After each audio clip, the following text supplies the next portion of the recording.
cita-cita aku tuh bukan jadi penyanyi the main singer loh. Oke. Aku hanya mau jadi backing vokal. Cita-citanya jadi backing vokal. Jadi album pertama kita, Project Pop itu sangat absurd. Lagu-lagunya absurd sekali. Aku tuh sebenarnya seneng berakting. Cuma kan kayaknya kalau mau ditanya jadi pemain film segala macam, balik lagi ke masa kecil atau remaja tuh kayak terlalu besar gitu. Mimpi yang terlalu besar buat aku gitu loh. Tapi kerinduan aku tetap yang tadi aku bilang, aku pengen banget main di sebuah film yang bernuansa Batak.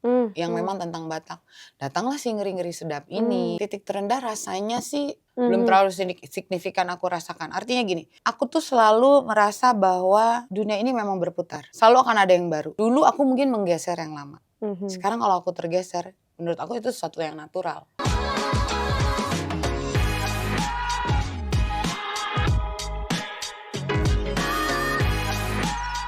Episode kali ini akan jadi spesial banget. Di Ngorbit episode spesial aku ngobrol-ngobrol sama mama aku di serial Induk Gajah. Ada Kak Tika Panggabean. Horas anakku. Akhirnya ya Mak ya. Akhirnya Mak kita bisa ngobrol-ngobrol setelah sekian lama. Iya, dari awal tahun ya minta ya. Dapatnya akhir tahun. Untung belum berganti tahun. Untung belum berganti tahun ya. Baru kemarin masih angkat-angkat juga Induk Gajah yang kedua gitu ya. Iya, season 2 ya. Iya. Kak gimana Kak? Aku gak mau mulai dari Induk Gajah dulu, tapi bukan soal bahas Induk Gajahnya, tapi citra Kak Tika Panggabean jadi sosok mama-mama Batak ya. Dari sebelum Induk Gajah kan kita tahu ada Ngeri-Ngeri Sedap gitu kan ya, Mama Domu, terus sekarang jadi Induk Gajah, Mama Uli. Gimana itu jadi nempel di Kak Tika tuh gimana tuh Kak? Ya yang pasti sih sebenarnya ini mungkin kalau ditanya adalah jawaban dari doa dan harapan aku selama ini. Jadi aku beberapa kali juga udah sempat ngomong bahwa ada masanya tuh aku gini, kenapa sih kalau ada film-film Batak tuh aku nggak diajakin gitu ya? Kenapa? Aku tuh kurang Batak apalagi ya wajah ya nama gitu kan. Dan akhirnya ketika Tuhan jawab dia kasih Ngeri-Ngeri Sedap, belum selesai hype yang Ngeri-Ngeri Sedap udah disikat lagi sama Aco waktu itu langsung diminta lagi untuk jadi Mama Uli di serial Induk Gajah. Jadi ya akhirnya ya udah aku terima aja gitu loh, bahwa akhirnya bener sih beberapa orang bilang bahwa kalau ada mama-mama Batak pasti yang top of mind itu pasti lu nih sekarang. Dia bilang, ya nggak apa-apa karena aku memang mama-mama Batak. Karena satu aku orang Batak, kedua emang usianya sudah mama-mama kan. Jadi ya udahlah jadi mama Batak. Kalau itu dibilang nanti jadi ikonnya mama Batak, ya aku terima aja dengan senang hati gitu loh. Yang dulu aku pengenin akhirnya kejadian. Aku bisa menunjukkan warnaku sebagai orang Batak lewat berkarya di seni acting gitu loh. Tapi bukan berarti terus aku mengkhususkan di situ. Artinya aku menerima itu semua dengan ucapan syukur. Tapi kalau nanti Tuhan kasih aku tantangan lain menjadi mama Jawa mungkin, Mama Ambon. Mama Ambon pernah. Film pertama aku Red Cobek. Itu aku jadi orang Ambon. Ih, mama kali lo aku di situ loh. Rambutnya kribo gak sih Kak? Dan itu Mama Ambon, sampai beberapa orang masih memanggil aku Mama Ana sampai sekarang. Selain Mak Domu, Mama Uli, ada juga Mama Ana. Jadi gue emang spesialis mamanya gitu. Iya. Tapi keseruannya gimana Kak? Kan waktu yang Induk Gajah pertama tuh banyak banget scene-scene Mama Uli ya di situ ya. Lipstick lah, natnut, yang taruhan lah gitu ya. Itu banyak yang DM mama DM kakak atau gimana tuh pada saat itu? Lumayan, terutama masalah lipstick itulah. Ini aku boleh kasih aku kasih kredit yang besar sekali terhadap Aco ya. Jadi gua nggak ngerti tuh Aco, dia bukan orang Batak, tapi dia boleh punya pengetahuan yang seperti itu gitu loh. Bahwa memang betul sekali ya orang-orang mama-mama Batak, apalagi mama-mama yang bergereja di HKBP itu lipstik harus merah. Betul. Jangankan mereka mamaku sendiri pun waktu kita masih remaja suka pakai nude yang gitu-gitu ya. Dia akan ngomong mana lipstiknya, kok nggak kelihatan gitu loh, pucat. Itu dialognya tepat sekali. Itu hampir perfect gitu loh. nggak kelihatan gitu loh. Bener. Nah jadi yang paling sering di DM orang-orang tuh ya masalah lipstik itu, kayak relate kali lah kayak mamaku gitu kan. Terus ada juga yang kayak aku ke anakku, nggak ngerti aku kenapa mereka pakai lipstik warna bibir tuh untuk apa. Kalau dipikir-pikir bener kan, Bener sih. pakai lipstik warna bibir, ya nggak usah pakai lipstik lah, sesimpel itu gitu loh. Iya. Jadi itu yang paling banyak gitu loh. Jadi aku tuh, Cok lu bener banget, waktu pertama kali baca naskahnya aja gini, Cok dari mana pula dia dapat pikiran ini, karena itu bener banget, valid gitu loh. Iya. Valid banget gitu. Dan kalau sekarang mereka banyak followers aku, penonton Induk Gajah nonton terus nonton aku, terus mereka lihat aku nggak pakai lipstik merah, mereka gitu, mana lipstik merahnya Mak? Katanya natnut, tapi Mama sendiri nggak pakai lipstik merah. Sementara aku, Ira itu adalah aku nggak terlalu suka tuh pakai lipstik yang terlalu merah gitu. Bener. Oke. Tapi lucu sih memang.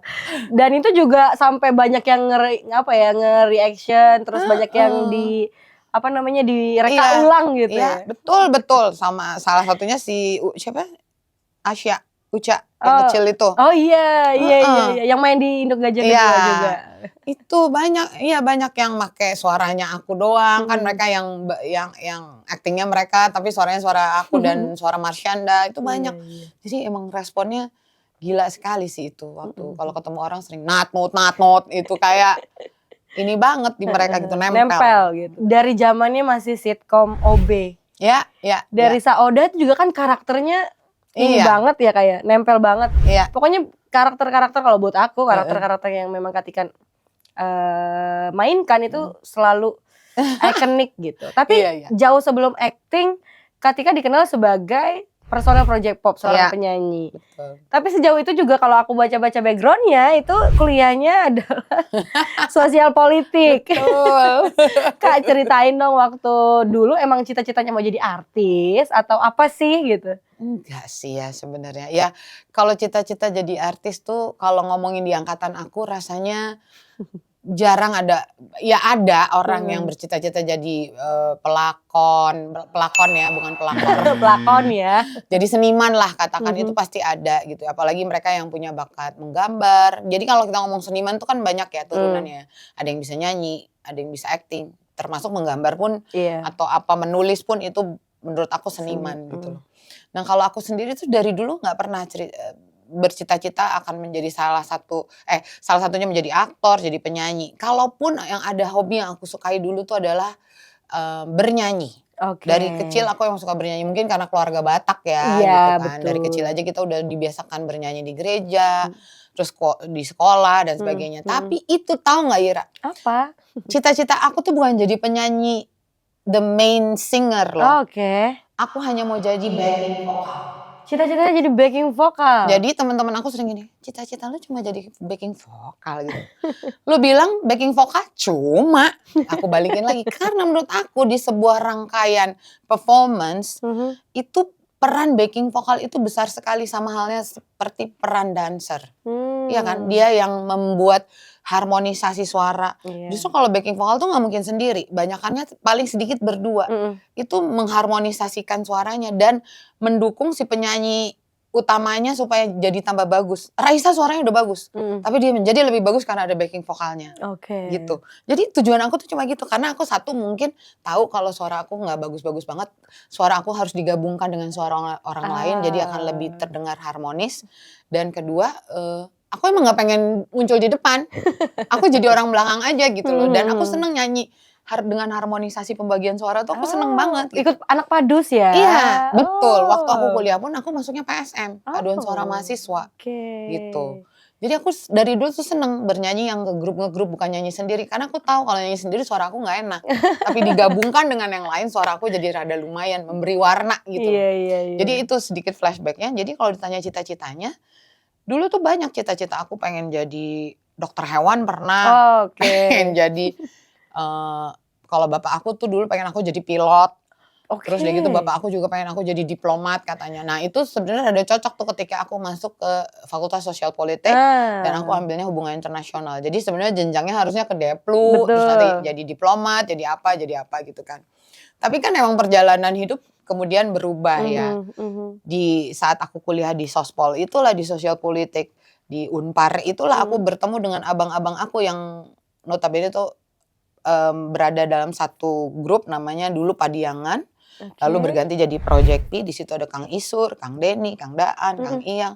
Mereka lah yang kemudian merekrut aku menjadi anggotanya. Oh, masuk ke Project P dulu berarti Iya. gitu.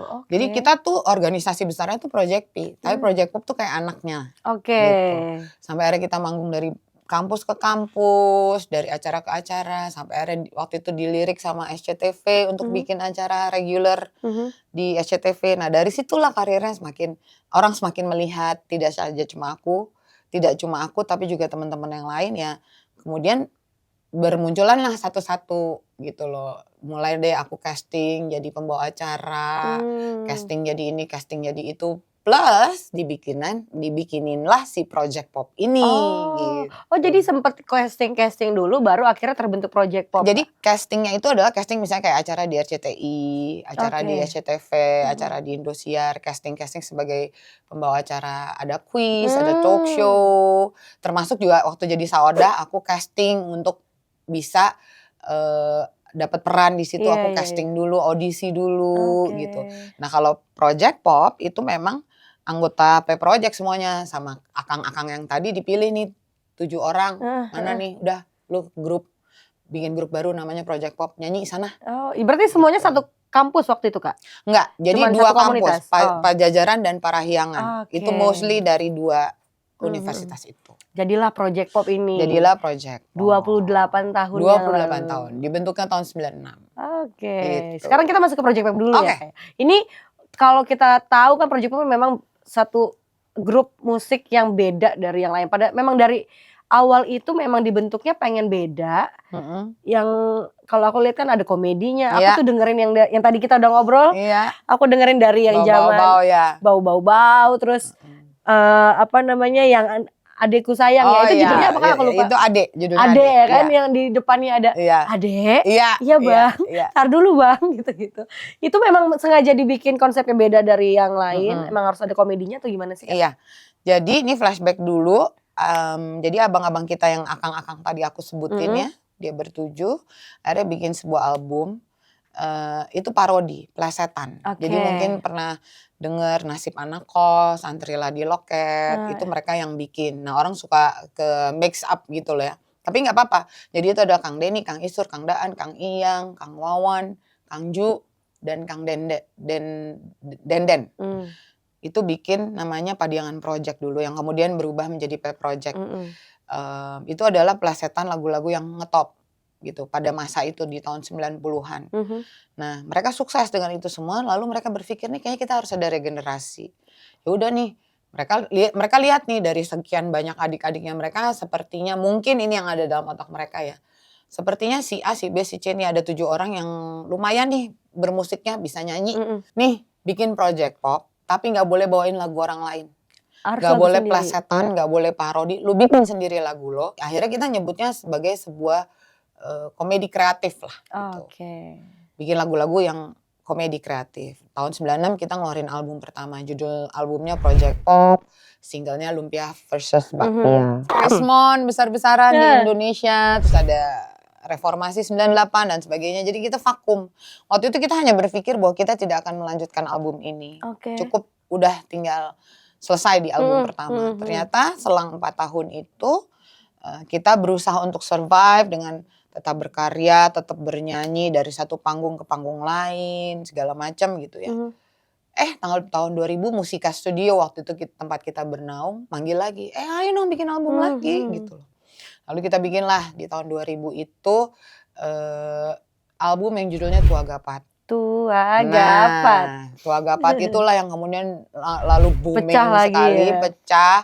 Lalu kemudian kita bikin album berikutnya ada Beli Dong Please, ada lagunya di sana Jangan Piki-Piki. Lalu 2003 kita bikin album Pop Oke. Pop Oke.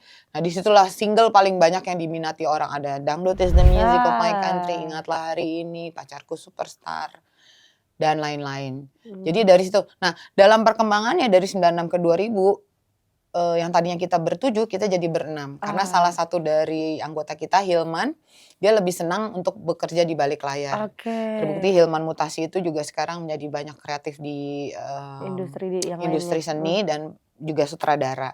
Jadi kami tetap jalan berenam dari mulai album kedua dan sampai sekarang kita jalan berenam. Tapi di 2017 Oon dipanggil Tuhan, dia berpulang, kita tetap jalan berlima sampai sekarang. Tapi produk kita tetap tidak boleh memparodikan lagu orang. Lagu itu harus lagu sendiri. Gitu. Itu apa ya kalau misalnya jadi tantangan tersendiri, inspirasi dan segala macam tuh gimana Kak waktu proses? Di-spill dikit boleh nggak Kak waktu Project Pop bikin lagu-lagu yang parodi-parodi itu tuh gimana tuh Kak? Itu Project P sebenarnya. Oke. Ya kan, Project P, abang-abang kita.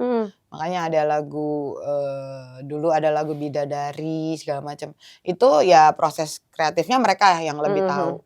Tapi kalau Project Pop karena kita bukan parodi ya memang kita harus membuat lagu baru kan. Jadi temanya ya kita ambil dari tema sehari-hari. Di album pertama kita Project Pop itu sangat absurd. Lagu-lagunya absurd sekali. Bayangkan ada lagu tentang lumpia versus bakpia. Terus dia gitu ada dongeng sebelum tidur itu cerita tentang seorang ibu yang mendongeng ke anaknya tapi tentang Michael Jackson, tentang apa di masa itu kan yang lagi booming. Lalu ada pendekar 2 jurus. Itu diambil dari kalau pada saat itu 96 emang kita tuh terutama Gugum dan Yosi tuh otaknya masih liar banget gitu loh. Absurd, liar dan imajinatif gitu loh. Nah begitu akhirnya kita di tahun 2000 itu mulai tuh lagu-lagu kita tetap harus bernuansa komedi tapi lebih bisa dimengerti orang. Mungkin salah satunya Tua Gapat.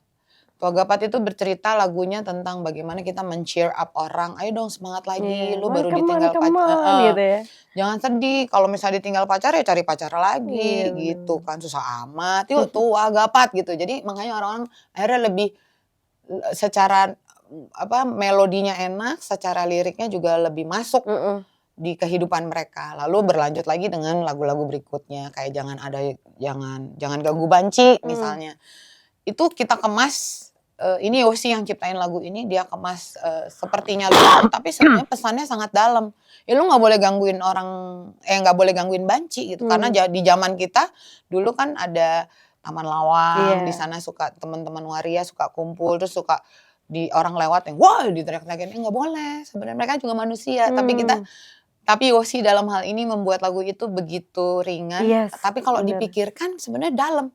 Bener dia kan sama manusia, nggak boleh digangguin, nggak boleh dilecehkan gitu. Terus kayak Dangdut is the music of my country. Kita bicara tentang jenis musik dangdut yang waktu itu memang sedang booming dengan munculnya Inul, siapa yang dangdut di mana-mana. Nyatanya dangdut emang kayak musiknya Indonesia gitu loh, sangat lekat dengan Indonesia. Tapi di dalamnya juga Yosi menyisipkan tuh. Kita ada orang Batak, ada orang Jawa, ada orang Padang, ada orang Madura, ada orang Manado, semua ada. Tapi apa sebenarnya yang bisa menyatukan kita? Salah satunya adalah dengan musik. Musik apa? Dangdut. Pasangin lagu dangdut sekarang. Ada dangdut campur sari, ada yang dangdut beneran, ada yang koplo. Joget semua orang. Ya kan? Bahkan pejabat pun ketika dia pisah sambut, dia ada acara di kantornya, dikasih dangdut. Biasanya bosnya akan joget. Menyatu aja gitu semuanya. Dan itu proses kreatifnya dilakukan bersama-sama? Enggak. Ada yang bersama-sama, ada yang sendiri. Yosi itu termasuk orang yang soliter. Jadi kalau dia punya ide, dia lebih senang menggodoknya sendiri, nanti dia lempar ke anak-anak. Nih dengerin apa yang kalian mau kasih masukan atau koreksi. Biasanya gitu, udah jadi dulu, nanti dilempar ke kita baru nanti akan, kayaknya kata-kata ini terlalu vulgar misalnya, atau kata-kata ini terlalu baku, kita ganti kata-katanya jadi ini ya Yos, nanti baru itu. Tapi the whole-nya biasanya Yosi bikin sendiri dulu. Tapi kan ketika ini perempuan sendiri di dalam satu band, ada apa, porsinya seperti apa nih di dalam Project Pop sendiri? Porsi kita semua sama. Dalam berperan di panggung, terus dalam bernyanyi bagian-bagiannya, itulah hebatnya music director kita tuh dari dulu ada Irwan Simanjuntak. Dia tuh kayak pairingnya gitulah sama Yosi ya. Itu banyak hits kita dihasilkan oleh mereka berdua ya. Terus ada Gugum juga. Jadi setiap kita bikin lagu, baik Yosi maupun Gugum ataupun aku bikin lagu, Ujo bikin lagu, kita udah ngebayangin. Ini yang nyanyi nih, si ini bagiannya ini, si ini bagiannya ini, si ini bagiannya ini gitu loh. Jadi emang sebisa mungkin dalam sebuah lagu semua ada suaranya gitu loh. Jadi nanti ketika di panggung masing-masing juga tinggal membawakan bagiannya itu. Iya. Tapi ini kan berarti ketika udah dari awal kebentuk Project Pop, udah kenal dan bersahabat berarti ya? Iya. Nah itu gimana? Ceritain dong persahabatan antara Kak Tika dan teman-teman di Project Pop. Mereka apa ya, tipe yang posesif nggak sih? Kan karena Kak Tika cewek sendiri, atau yang udah dianggap kayak laki-laki aja gitu? Iya. Itu lebih yang kedua Oh, kayaknya. kedua ya? Ya, yang pasti gini, Yosi dan aku bersahabat dari SMA. Oke. Kita bersama di SMA, di sekelas pula, kuliah bareng lagi, terus kemudian terdampar di Project P dan Project Pop kemudian. Nah kalau Odi, Odi, Ujo dan Oon itu adalah adik kelas di Unpar. Kampus, oke. Di kampus mereka adik kelas aku. Tapi kan mereka jenjangnya sama tuh kayak aku, masuk dulu ke P Project, main gitu. Akhirnya jadi temenan, jadi sahabatan. Terus kalau Gugum dia yang satu-satunya dari Pajajaran. Jadi tapi kita berkenalan di P Project itu. Nah kalau dari pilihan yang tadi Ira bilang lebih yang kedua. Jadi mereka tuh lebih nggak peduli. Jadi kalau misalnya kita kan perempuan suka ada PMS-nya, ngambek-ngambeknya. Awal-awalnya sih mereka kayak oke ini kenapa ya si Tika ya. Tapi lama-lama oh emang gitu ya, mana bodo amat. Gitu. Ngambek-ngambek aja sendiri, drama-drama aja sendiri gitu. Nggak usah diurusin gitu, terlalu ya gimana anak laki aja gitu. Kecuali kalau misalnya itu udah krusial banget gitu. Jadi mereka juga nggak ngemanja-manjain banget ke aku gitu, enggak. Emang dari dulu dianggap laki juga gitu loh. Dulu kita punya kantor kan, kantor keseluruhan. Nanti kalau aku nggak pulang ke kos udah kemalaman, ya udah ngampar aja di kantor tidur sama mereka. Nggak ada tuh dikasih kamar sendiri. Nggak ada, atau dianterin sampai rumah nggak, gitu. itu lagi. Itu lagi pulang aja sendiri. Iya. Naik angkot deh gitu. Tapi pernah berantem nggak Kak? Berantem tentu. Pernah ya? Pernah. Dan harus. Oh gitu. Karena gini, in a good way ya. Karena kalau kita berantem tuh berarti kita ada 1-2 hal yang kita tidak setuju satu sama lain. Jadi menurut kita sepakat bahwa itu semua harus diungkapkan. Oke. Tapi hasil akhirnya nanti yang mesti kita pikirkan adalah Project Popnya. Jadi bukan kalau misalnya akhirnya usulan aku yang diterima itu bukan Tikanya, tapi semua menyadari bahwa usulan aku memang baik untuk Project Pop. Sebaliknya ketika usulannya Odi yang diterima atau usulan Ujo, Yosi atau Gugum, itu bukan karena personnya, tapi bahwa pemikiran mereka memang baik untuk Project Pop gitu. Adalah lebih baik lagi kalau kita bisa mengcombine semuanya. Tapi ada 1-2 hal yang kadang-kadang kita memang harus setuju. Misalnya Yosi dengan pemikirannya atau Ujo dengan pemikirannya, paparannya, alasannya, iya bener juga ya. Semuanya demi Project Pop. Jadi kita pada akhirnya dengan berantem itu kita akhirnya belajar untuk meninggalkan ego kita. Kalau emang itu bagusnya untuk kebersamaan, kenapa enggak gitu loh. Dan ketika kita berkonflik, ketika kita berdebat, itu karakter asli itu biasanya keluar. Jadi kita jadi makin ngerti karakter satu sama lain. Justru kita dulu punya prinsip adalah konflik menimbulkan kasih sayang. Justru ketika habis berantem, jadi ujung-ujungnya bahwa iya dia benar, ya gue sayang sama dia dengan segala kelebihan dan kekurangannya. Jadi kita tidak pernah menutup diri dari konflik. Justru di masa-masa kita masih muda, hangat-hangatnya kita bisa kumpul di satu ruangan, ya udah ungkapin aja semua. Gue sebelah sama si A, si B, si C, mereka sebelah sama aku tuh gara-gara apa? Lu tuh terlalu ini, lu terlalu itu, lu kurang ini, kurang itu. Tapi keluar dari ruangan ya udah. Gitu. Selesai ya. Paling sering sama siapa Kak debatnya kalau Kak Tika? Aku paling sering berdebat sama siapa ya? Yosi, ya? Kayaknya sama semua deh. Kayaknya me versus them. Semuanya. Ya jadi beda-beda gitu loh. Misalnya dalam hal apa gitu loh. Tapi memang ini sejalan dengan usia. Kita semua udah kepala 5 semua kan. Udah rata-rata 54, 53 gitu kan. Jadi kita kalau sekarang kita bukan menghindari konflik, tapi lebih tone down aja. Kalau memang itu kira-kira menguras energi dan tidak perlu diperdebatkan, ya tidak usah diperdebatkan gitu loh. Kalau ditanya balik lagi paling sering berdebat sama siapa? Kalau aku sih berdebat sama semua. Semuanya aku debat karena aku pengen mereka tahu aku aslinya gimana dan aku juga pengen tahu aslinya mereka kayak gimana. Oke, nice. Oke, ini soal Project Pop kayaknya nggak akan ada habisnya ya karena udah. Aku minum ya. Iya boleh, aku juga sebenarnya aus cuman masih pengen ngomong. Tapi seiring berjalannya sama Project Pop sampai sekarang pun masih manggung ya Kak ya? Masih. Di mana-mana selalu ada gitu ya. Dan tapi di sisi lain juga Kak Tika punya karir dalam industri perfilman. Ya. Kak ceritain waktu berarti setelah musik baru akhirnya ke film atau beriringan atau gimana tuh Kak? Jadi musik dulu. Musik dulu terus di Sambi juga. Jadi dari kita dulu punya acara di SCTV ya, Play Projects secara keseluruhan. Lalu abis itu baru ada Project Pop, di sela-selanya aku kan juga nge-MC, presenter, terus yang waktu itu aku bilang aku jadi audisi di pembawa acara ini segala macam, di situ dulu bawa acara, terus Project Pop jalan sampai akhirnya ke film. Jadi film itu adalah yang terakhir. Gitu loh. Oh, ini dulu sitkom dulu. Oh iya, sitkom dulu, OB. Nah, baru dari situ mungkin 1-2 orang melihat oh ini anak bisa acting nih.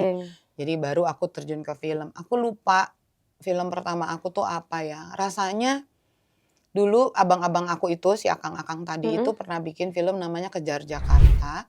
Di situ Project Pop main, tapi hanya cameo. Jadi kita main jadi Project Pop, nyanyi gitu loh. Di situ. Lalu kemudian film pertama aku aku bisa bilang ini film pertama, tapi aku juga lagi-lagi jadi cameo di situ, itu film Arisan yang satu. Yang pertama itu filmnya Bunia Dinata. Di situ. Terus baru 2010 itu kita Project Pop yang bikin film. Judulnya Laskar Pemimpi. Dan baru aku bener-bener yang dikasih satu film yang aku menjadi main karakter bersama 4 ibu-ibu yang lain, itu adalah Retrobex ya. Ya itu aku ingat juga tuh yang ketika agak gelap ya, terus jadi orang Ambon. Mama Ana. Preman lah pokoknya ya. Preman. Ya, betul. Itu filmnya Upi. Iya.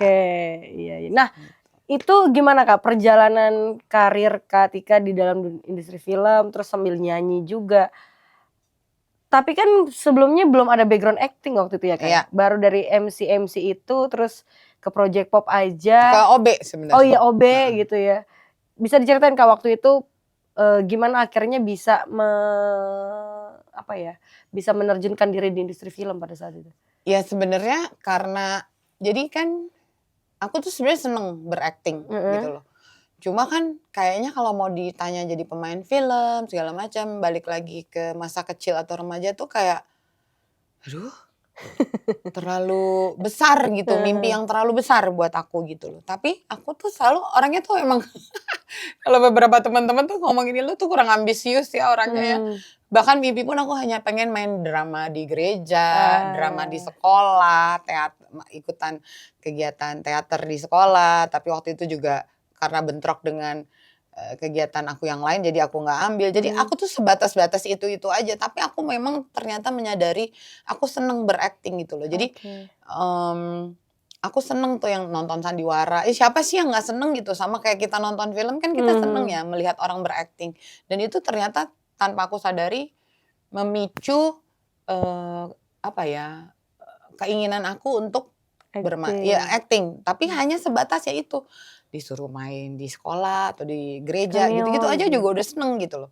Sampai akhirnya bisa main di OB tuh aku yang karena waktu itu juga aku seneng banget sama sitkom Friends. Dan aku sangat ingin mengharapkan ada sitkom seperti itu di Indonesia. Maksudnya bentuknya ya. Ceritanya sih bisa apa? Tiba-tiba aku keterima di OB gitu loh.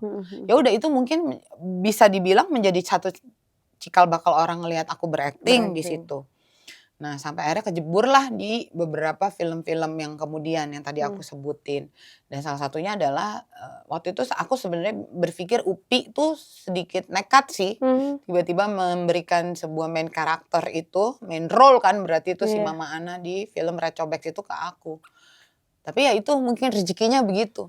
Tapi setelah itu bukan berarti aku jadi sering main film yang main role apa-apa itu enggak. Kebanyakan cuma supporting talent aja. Jadi misalnya kalau kita sering bercanda, lu main film tapi lu kan cuma 2 scene, 3 scene gitu kan. Iya itu benar kejadian gitu loh. Jadi kayak aku main ya paling banyak berapa 8 scene lah, lumayan gitu ya. Tapi menjalaninya tuh aku nggak pernah ngoyo gitu loh. Aku nggak pernah yang satu saat gue harus dapat film ini. Karena aku sadar diri aja kalaupun nanti aku diajak main film pasti cameo lagi. Iya. Atau misalnya hanya ya itu supporting role gitu ya yang screen time-nya juga nggak banyak. Ya nggak apa-apa gitu loh. Tapi kerinduan aku tetap yang tadi aku bilang, aku pengen banget main di sebuah film yang bernuansa Batak, yang memang tentang Batak.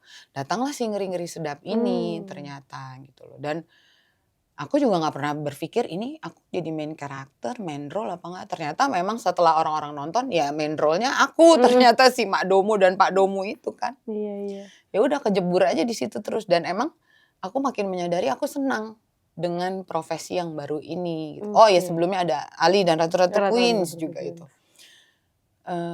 Ternyata aku menyenangi penambahan profesi aku di bidang seni yaitu berakting gitu. Tapi berarti ada sempat proses untuk menggali kemampuan akting ketika juga enggak atau ini juga belajar juga atau ini lagi gitu? Jujur enggak.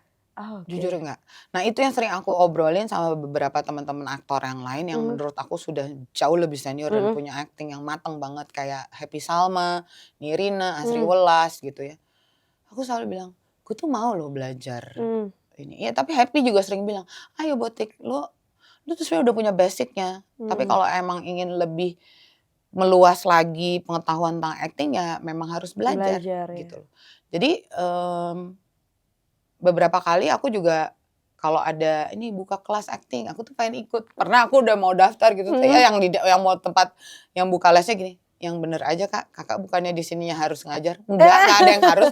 Aku nggak mau ngajar, aku masih belajar, aku bilang gitu.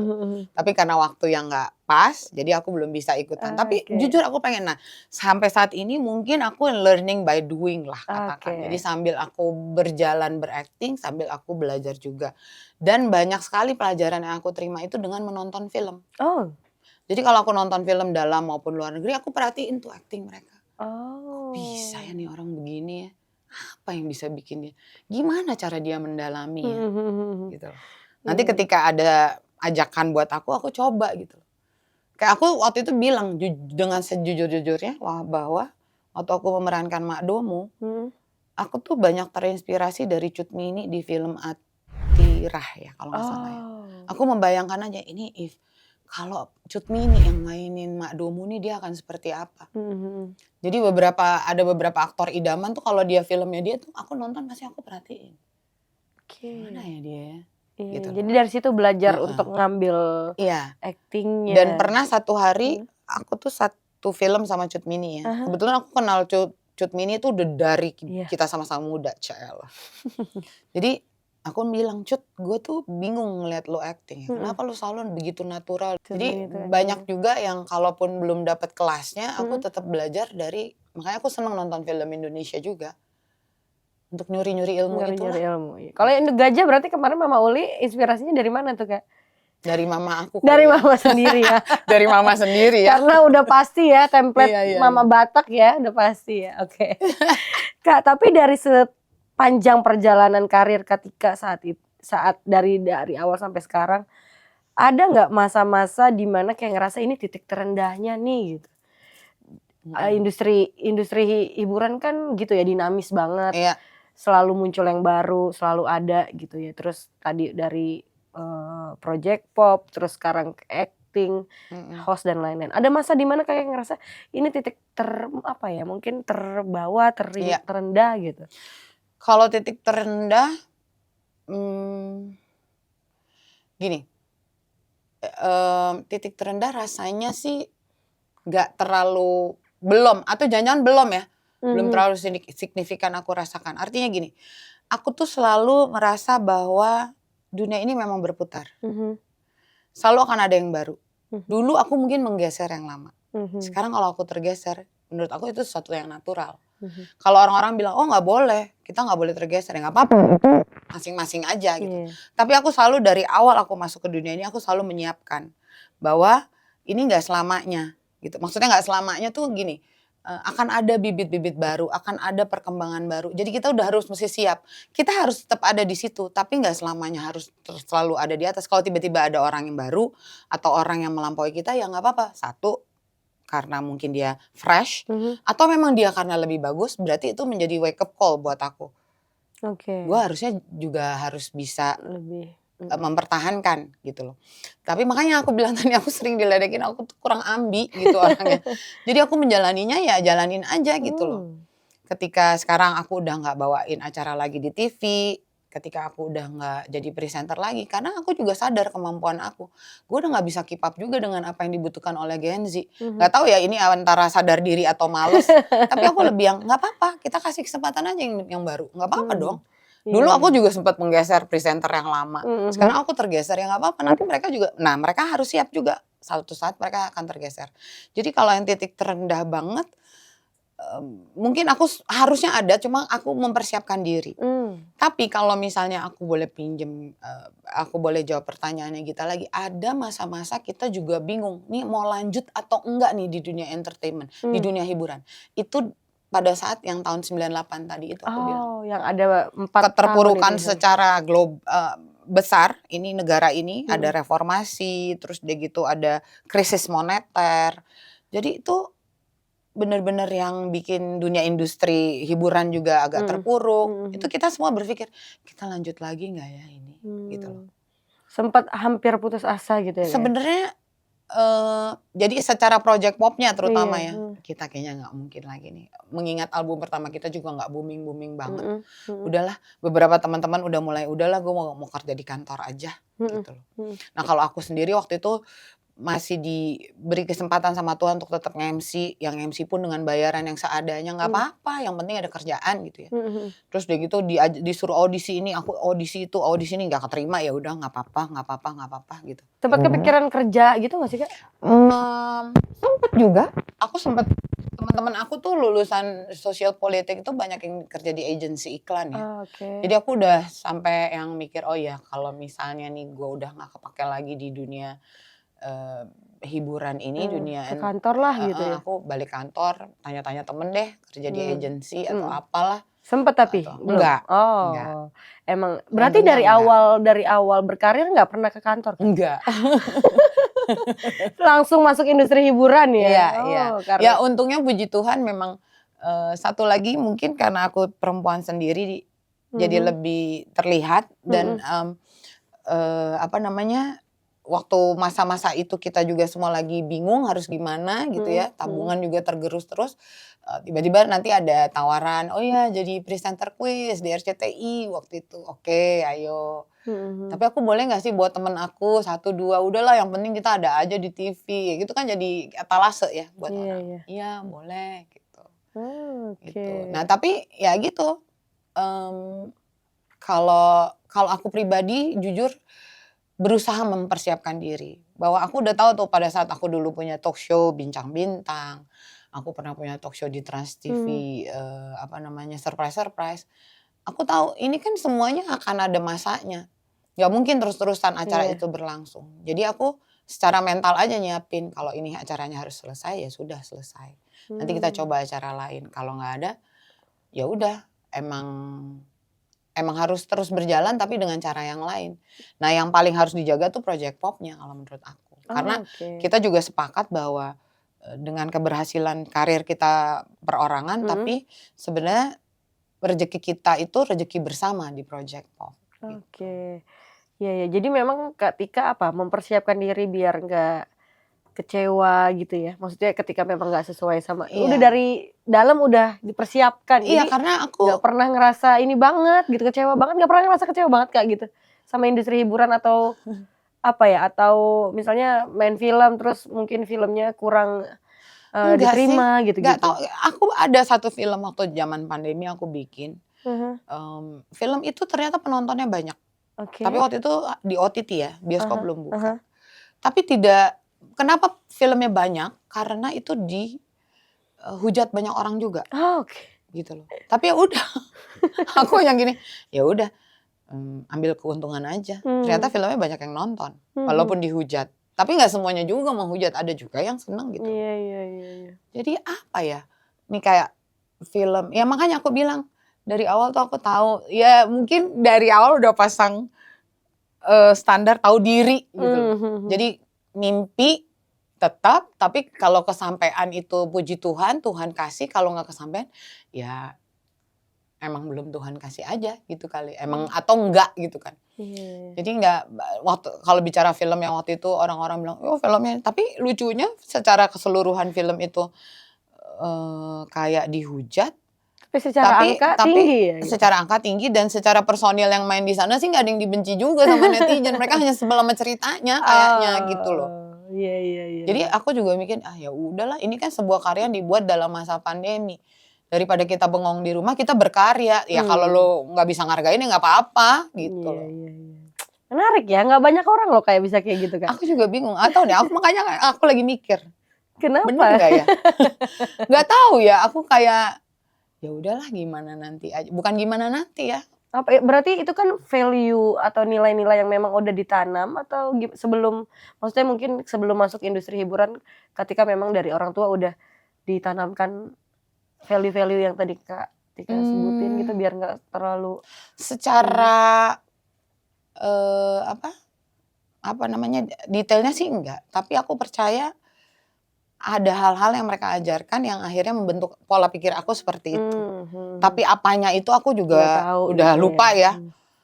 Atau mungkin nggak keinget, tapi mungkin apa yang mereka ajarkan bahwa ya mungkin istilah, kalau pinjam istilah banyak orang, di atas langit akan ada langit lagi, ya bahwa ya gitu-gitu tuh kayak nempel aja ya. Dan mungkin karena aku penggemar dunia hiburan, dari awal tuh aku udah ngelihat bahwa ya udah, apalagi dunia hiburan tuh ada orang yang bilang jahat. Begitu orang udah kelihatan tua sedikit, orang ini udah langsung nggak dipakai lagi misalnya. Dan dunia TV juga ada masanya jahat, ini rating gak bagus, baru 2 episode sikat gitu. Jadi kayak pernah ngelihat teman-teman yang begitu, jadi aku kayak nyiapin diri. Jadi nggak pernah yang, aku nggak membiarkan diriku untuk di acara gue lagi diseneng gini. Dan selalu kalau memulai acara baru tuh aku selalu gini, was-was aja. Jangan keburu seneng, kita lihat nih rating sharingnya gimana nih. Jelek pasti dihajar, ternyata bagus terus, bagus kayak OB tuh. Bagus. Wah itu rame banget. Tapi sempat ada saatnya terpuruk, kita udah yang ini, ya udahlah ntar lagi kita di awal-awal episode tuh yang kayaknya udah nih kita. Nggak taunya rubah sedikit konsep dari produsernya, baru habis itu dang puji Tuhan naik, orang-orang suka gitu. Jam penayangannya juga stripping gitu ya, jadi lebih cepat dikenal acaranya gitu. Termasuk jadi pernah dicatut sama obat pelangsing, itu mempersiapkan diri juga nggak tuh Kak? Kalau itu sih sama sih. Jadi zaman dulu tuh aku pas belajar hidup sehat juga pernah, tapi belum pernah dicatut gini. Jadi gini, sampai pernah ada satu produk zaman dulu banget ya. Nawarin, karena dia lihat aku langsing, dia nawarin, mau ditawarin iklannya. Nah terus aku bilang, aku tuh bisa begini, bukan sombong ya netizen, bukan sombong. Aku tuh bisa memperoleh sukses, menurunkan berat badan dan sebagainya tuh karena aku usaha. Aku mengatur pola makan, olahraga. Terus tiba-tiba aku mengiklankan produk gitu ya? Pelangsing, kayak bertentangan dengan hati nurani aku. Jadi aku nggak mau. Oke, tapi itu semua sudah terprediksi tuh akan datang tawaran seperti itu. Sampai akhirnya akan datang catutan nama seperti itu pun sudah terprediksi oleh aku. Nah sebenarnya aku bisa saja tidak ambil pusing, ya udah, yang penting gua enggak. Paling orang-orang nanti juga akan menemukan. Iya. Cuma ketika kemudian aku jalan banyak yang bertanya, berarti kan bener ya langsingnya gara-gara itu. Aku beli loh, atau aku mau beli. Terus aku bilang enggak. Aku tuh lebih concern takutnya obat-obatan itu nanti nggak cocok sama Ira misalnya, gara-gara Ira. Terus ya walaupun bukan urusan aku juga, tapi kan gue mikir gila itu kan suatu chemical ya. Bisa jadi ada unsur kimianya masuk ke dalam tubuh orang terus nggak cocok, kan kasihan. Jadi aku perlu, dan aku juga anjir gue begini tiap pagi jalan, bangun pagi jalan, terus intermittent fasting, terus dia gitu olahraganya gila-gilaan, terus orang-orang berpikir aku hanya dengan sepil 2 pil aku bisa begini, kan enggak gitu. Jadi kayaknya aku mesti menjelaskan itu, tapi aku nggak marah-marah banget juga karena nggak, ya merugikan tapi juga nggak merugikan yang gimana lah gitu loh buat aku. Jadi aku santai aja, tapi aku memberikan penjelasan kepada orang-orang supaya tidak termakan iklan karena harga obatnya vitamin lah atau obat apalah namanya itu tidak murah. Satu, lu belum tentu cocok sama badan lu. Udah paling bener ke dokter, minta dibimbing itu aja. Iya. Berarti sampai sekarang nggak pernah nerima iklan Enggak. produk-produk itu Kak? Enggak. Sama sekali. Iya. Nih ya netizen ya, nggak pernah pakai produk-produk, cuman olahraga aja gitu ya. Iya, olahraga sama ngatur pola makan, Iya. gaya hidup, gitu-gitu Iya. aja sih sebenarnya. Apa ya? Ya sebenarnya bisa-bisa aja kalau kata orang, oh lo terlalu idealis. Bukan masalah idealis, itu masalah comfort atau enggak aja. Dan aku ngerasa enggak nyaman gitu loh. Iya, Karena usaha aku juga bukan usaha setahun 2 tahun, Bener, tapi bener. bertahun-tahun gitu loh. Sejak kapan Kak berarti udah mulai? Karena kan memang kalau kita lihat kan memang di awal-awal kan memang ketika dinilainya ya memang tubuhnya agak Iya, memang emang tambun aku dari gitu kecil ya. gendut, nggak pernah kurus. Sama aku juga. Terus sempat ada masa dimananya kayak langsing gitu ya. Terus Iya. sekarang udah lebih stabil gitu. Iya, Itu iya. sejak kapan Kak waktu itu? Kalau aku sih sebenarnya lebih kepada kesadaran untuk hidup sehat itu muncul pas aku umur akhir 30-an. Oh, oke. Jadi umur 38 tuh ada teman kita yang meninggal karena jantung. Mhm. Itu kayak wake up call gitu, kayak alarm gitu loh buat iya ya gila ya. Kita harus jaga Gaya kesehatan hidup gitu. gue tuh dan pola makan gue tuh gak bener banget gitu loh. Oh, sempat nggak benar berarti awal-awal Iya ya, Kak gak ya? benernya tuh kan kita makan aja. Terus zamannya seumuran umur di 30-an awal sampai pertengahan tuh yang begadang, ya dugem juga apa gitu. Kalau makin gak tidur kayak ngerasa makin hebat. Ternyata gak hebat, kayak gituan apaan sih gitu loh maksudnya. Ternyata sayang aja gitu. Nah masuk ke usia 40 tuh aku bener-bener yang gue mau hidup sehat. Tujuannya goalsnya sehat. Gitu. Iya, Bener-bener tujuannya pengen sehat aja. Jadi kalau nanti aku tua, kalaupun emang harus sakit ya mudah-mudahan gak nyusahin orang gitu loh. Karena ternyata kalau aku sakit tuh kan yang banyak yang concern ya. Ibu aku jadi yang kepikiran terus. Jadi Iya aku sih, gak mau. bener-bener. Sebisa mungkin kalau bisa sehat aja deh. Walaupun ada sakit penyakit yang nanti mungkin tidak bisa kita hindari ya. Iya, tapi waktu awal-awal masuk industri hiburan kan lumayan apa ya, tuntutan untuk apalagi kita perempuan untuk cantik kayak gitu ada nggak sih Kak waktu awal-awal? Atau memang ya udah karakternya begitu aja gitu? Ya Ketika waktu susah itu. juga sih kalau mereka menuntut aku untuk cantik waktu itu. Aduh sampai banget. Cantik-cantik banget. Iya berarti pas awal-awal project pop itu kan apalagi perempuan sendiri tuh nggak yang disuruh kurus gitu-gitu nggak sih Kak? Mau masuk TV gitu nggak? Enggak. Justru kalau mereka mau aku karena aku apa adanya. Oh. Karena kalau temen abang-abang di Project P itu karena si Tika tuh berani gila, berani jelek, berani ancur-ancuran. Nah ketika masuk TV juga gitu, mereka milih aku. Sebenarnya kadang-kadang kalau kita audisi kan dia punya banyak pilihan. Kalau dia pilih aku berarti dia udah punya pertimbangan kenapa aku harus pilih dia, kenapa bukan si A, si C gitu, kenapa harus Tika gitu kan. Dan mereka nggak pernah punya tuntutan ngurusin apa. Justru mungkin mereka nggak mau kali aku berubah. Mereka pengen aku begitu aja gitu ya. Karena kan kalau misalnya aku balik lagi kayak apa yang terjadi sama aku di Indo Gajah itu kan emang bener-bener lumayan sampai kayak aku tuh pernah di titik ngerasa kayak emang gue nggak semenarik itu ya gitu. Karena tiap hari kan Kak kayak harus kurus, harus ini, harus cantik gitu. Iya. Gitu-gitu. Iya sih. Kalau Katika berarti nggak pernah mengalami itu ya? Nggak pernah. Nggak pernah karena pada saat aku masuk ke dunia hiburan ini ya itulah aku justru bersyukur dengan keberadaan aku itu. Jadi aku malah lebih ke notice sama orang.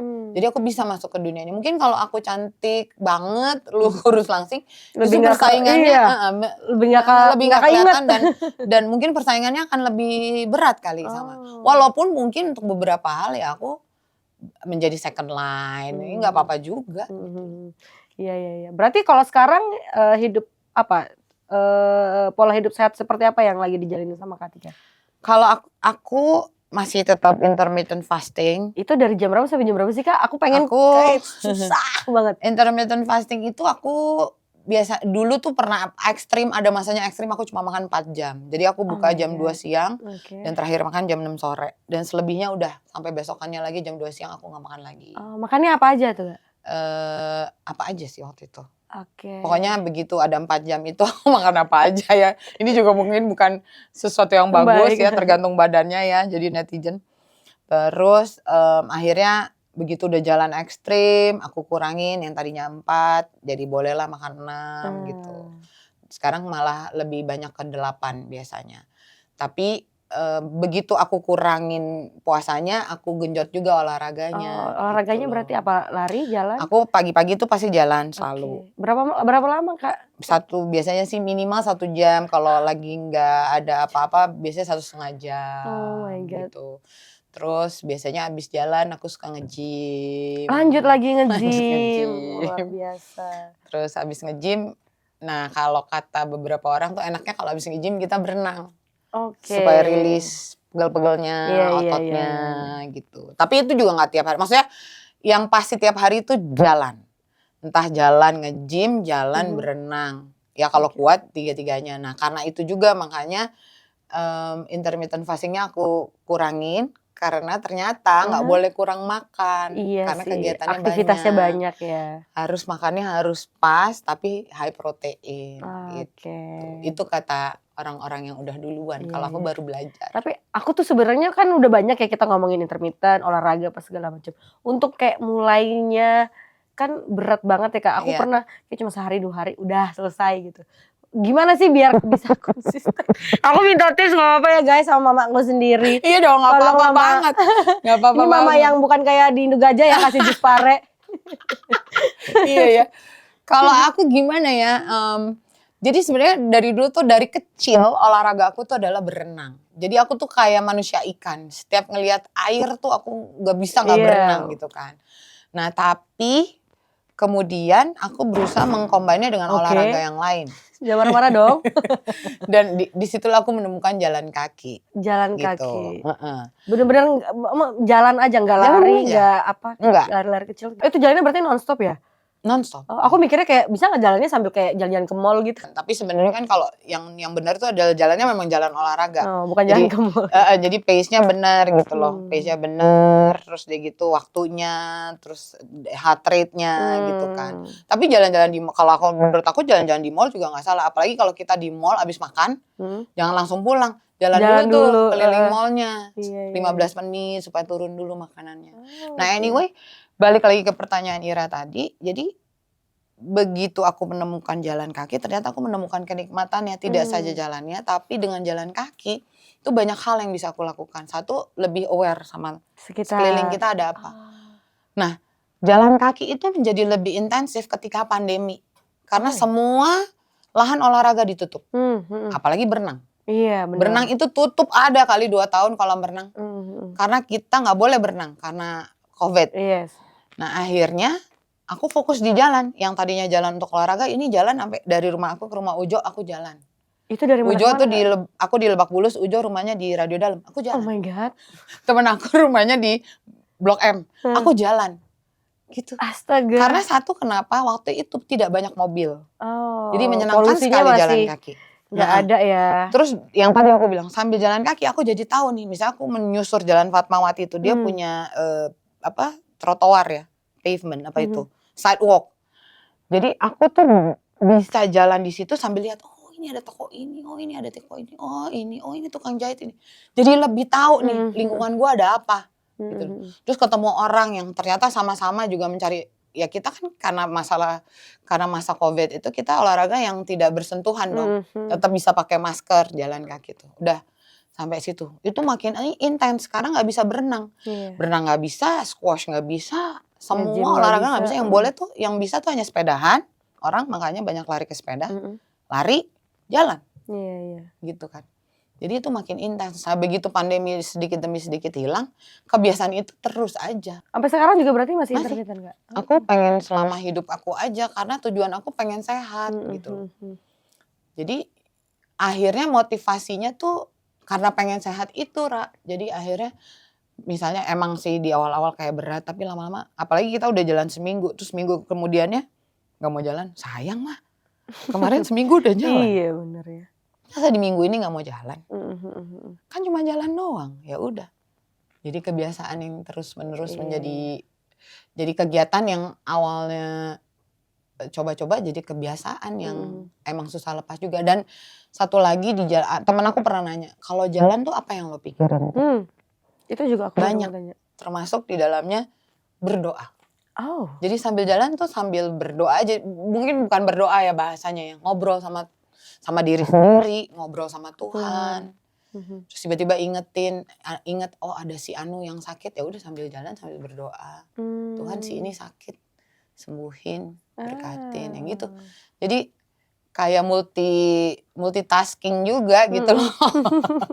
Gitu. Nah, itu yang makin membuat aku jadi kecanduan sama jalan kaki. Itu jadi kayak me time-nya Katika juga nggak sih? Nah, betul, itu me time. Aku tuh bisa lari ke Bali misalnya, aku udah punya rute jalan kaki misalnya, lari ke Bali misalnya kayak 3-4 hari hanya untuk ngejarin itu aja.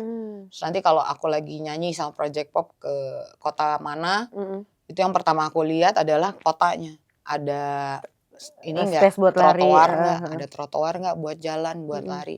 Kira-kira jam berapa biasanya. Aku bela-belain dulu tuh lari. Lari, jalan. Sorry, oke. Tapi tadi yang soal makan cuma 4 jam itu nggak kelingan Kak? Enggak sih. Sama sekali? Oh my God. Enggak. Karena kita boleh minum air terus kan. Oke. Malah disarankan minum air terus. Dulu tuh gara-garanya aku intermittent fasting tuh awalnya gara-gara Deddy Corbuzier kan. Dulu dia pernah ngeluarin OCD itu. Ternyata OCD itu kan intermittent fasting. Nah menurut Deddy waktu itu di 4 jam itu kita boleh makan apa saja gitu. Jadi aku makan aja apa aja. Tapi ternyata makanan yang ngenyangin itu katanya nih, ini aku juga baru tahu, lagi baru belajar, katanya yang high protein. Oh, bukan yang karbo ya? Bukan yang karbo, justru karbo itu bikin cepet lapar katanya. Jadi ya kalau teman-teman ada yang mau nyobain 4 jam, begitu buka makannya banyakin protein aja. Gitu. Oke. Katanya ya. Oke. Kalau aku salah maaf. Nah, dari sepanjang perjalanan tadi Kak udah ada film, ada nyanyi juga sama Project Pop. Apalagi sih yang pengen dikejar sama Katika, walaupun aku agak ragu karena dia tidak ambisius ya dari tadi udah Ada lagi gak sih yang dikejar baik itu dalam karir, pribadi gitu ya, atau wishlist mungkin di tahun ini yang belum gitu, atau tahun depan nanti mau dibikin nih, bentar lagi mau ganti tahun. Kamu bener tadi. Gak ada. Gak, gini. Jadi tanpa bermaksud puas, tapi aku juga orangnya ya itu again nggak puas. Apa gimana ya? Nggak cepet puas, tapi juga nggak puasan. Mungkin nggak ya? Jadi maksudnya middle lah ya. Iya. Jadi sekarang kan apa yang sudah Tuhan kasih tuh udah more than enough sebenarnya gitu loh.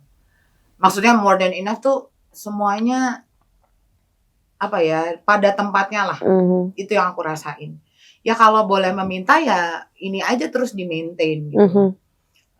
Masih bisa terus nyanyi sama Project Pop gitu. Project Popnya masih tetap bisa berkarya lagi, ngeluarin album lagi. Mungkin itu salah satunya ya. Pengen banget ngeluarin album baru lagi. Kemarin kita baru ngeluarin album baru juga. Iya. Tapi dalam rangka ulang tahun kita yang ke-28. Tapi memang kita merecycle lagu-lagu lama kita. Nah pengennya sih kita benar-benar muncul dengan lagu-lagu baru yang fresh. Dan mudah-mudahan bisa dinikmati oleh Gen Z, Gen Alpha, dan generasi-generasi lainnya.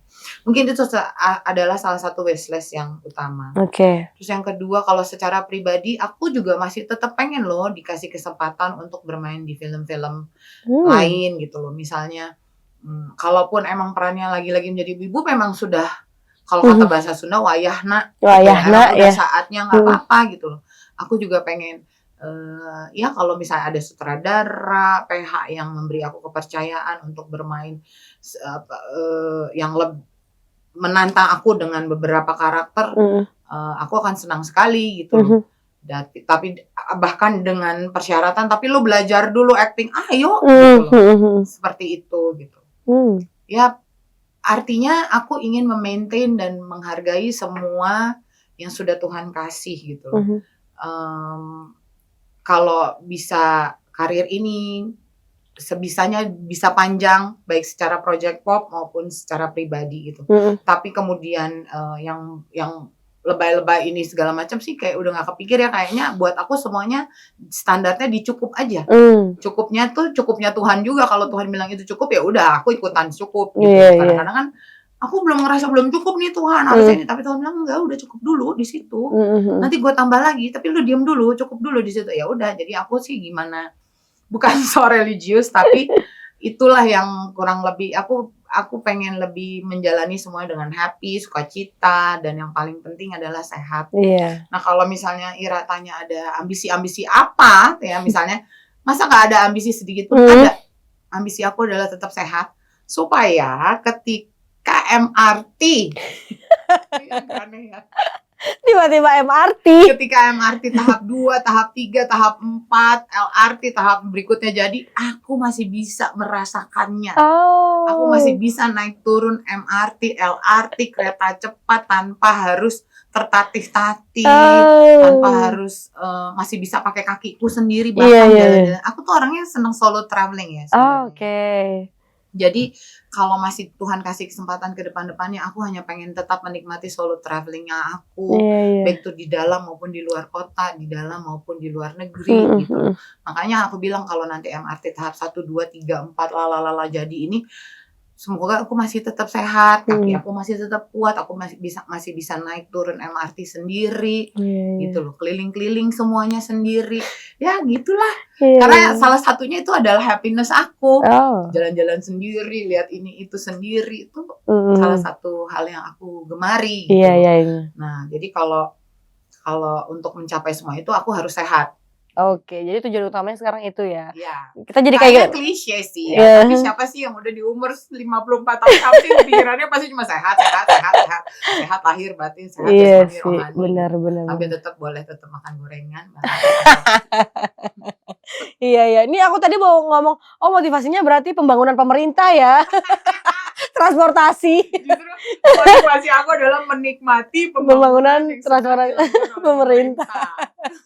Iya. Tapi ada ini lagi nggak Kak? Maksudnya kayak mau mengembangkan ke yang lain, misalnya kayak penyanyi rohani gitu kan misalnya, atau lebih ya ke arah sana gitu. Bisa aja sih, bisa, tapi tidak spesifik jadi di sana ya. Oh gitu. Misalnya, ya nggak tahu sih, never say never ya sebenarnya. Aku tuh suka kalau suruh memprediksi suka bingung. Tapi misalnya nih tiba-tiba ada produser, yuk bikin album Natal, yuk bikin album rohani, isinya tuh lu satu lagu, misalnya Tika satu lagu, terus nanti ada siapa, Lea Simanjuntak satu lagu, terus misalnya ada Echa Pascal, siapa sih? Echa itu namanya siapa sih? Echa Aura Pascal itu. Boris Bokir misalnya, yang Kristen dikumpulin terus nyanyi bareng gitu ya, atau misalnya satu orang satu lagu, dua orang why not, aku sih mau aja, apalagi for good cause, misalnya nanti hasil penjualannya untuk pembangunan gereja gitu ya. Atau misalnya untuk memberkati pelayanan pelayanan ini LAI, why not, boleh aja. Tapi sejauh ini belum pernah nyanyi ada satu lagu rohani belum. Oh belum ya. Dulu tuh abang aku waktu dia membangun gerejanya, dia bikin album. Dia beberapa adalah lagu karangannya dia. Itu aku nggak diajak. Kurang rohani apa gimana? Nah waktu itu mungkin ada hubungannya juga, waktu itu kita masih di musika. Oke. Di kontrak ya. Jadi takut, walaupun itu kan nggak sekuler, itu kan segmented. Daripada nanti di belakang hari ada apa-apa. Nah kalau sekarang kan Project Pop udah nggak ikutan label manapun, label sendiri. Jadi masing-masing dari kita berlima pun sekarang mau nyanyi sama siapa, mau collab sama siapa itu boleh. Oke, ya. Atau Project Pop sendiri mungkin akan ada. Bisa juga, tapi Project Pop itu kan multi religion. Iya sih, tidak terfokus di satu aja ya. Jadi, tapi kayak misalnya kita pernah tuh bikin menjelang puasa, kita bikin lagu tentang sahur gitu loh. Terus deh gitu kita juga pernah menjelang lebaran kita nyanyiin sebuah lagu lebaran, kita rekaman jadi single kita, rekaman sebuah lagu lebaran yang udah legend, yang minal airina, itu juga nggak apa-apa, bisa aja semuanya. Bisa. Mungkin sifatnya nanti akan lebih universal supaya semua orang bisa menerimanya. Oke, kasih tepuk tangan dulu. Terima kasih banyak loh Kak Tika udah mau ngobrol-ngobrol. Maaf ya, gak ada yang spesifik, gak ada yang spesial loh dari setiap kata siapa? Banyak loh. Banyak nanti kita bikinin artikelnya lagi untuk dipecah-pecahin langsung gitu. Tapi aku seneng banget bisa ngobrol-ngobrol ini, kayaknya baru pertama kali juga ya ngobrol-ngobrol sebanyak ini sama Kak Tika. Iya benar. Biasanya ketemu Ira nih, kalau kita lagi syuting cuma Ira baru mau ngomong udah yang siap gitu ya. Talent pemain masuk. Iya benar-benar. Gitu. Iya karena yang kemarin di Induk Gajah juga kita belum sempat ketemu ya kayak. Walaupun aku udah 2 kali deh kayaknya ke lokasi syuting yang di kafenya si kan, ketemu Marcel. sekali kan. Terus yang kedua kali photoshoot waktu itu ya lagi photoshoot. Mau ketemu lagi nggak ketemu. Terus pada saat nobar juga akunya nggak ada. Iya kemarin kakak lagi nggak bisa ya pas lagi perilisan itu ya. Iya. Oke. Terima kasih loh. Pokoknya sukses terus buat Kak Tika sama project popnya. Semoga nanti ditunggu ya lagu-lagu rohani. Apalagi mau menjelang Natal nih. Apakah mungkin ada project? Udah terlambat ya. Udah kepepet. Udah di September nih udah keluar sekarang. Ya mungkin tahun depan. Tahun depan. Doain project pop nyanyi lagu Natal. Amin. Kalau yang lain mau. Oke sekali lagi terima kasih Kak Tika. Pokoknya sukses terus. Semoga ada Induk Gajah gitu ya. Apa sih rahasia kita dulu iya. Ya, biar netizen apakah kita akan ketemu Mama Uli lagi gitu ya. Cuman nanti kita tunggu aja, kita sambil berharap dan berdoa. Amin.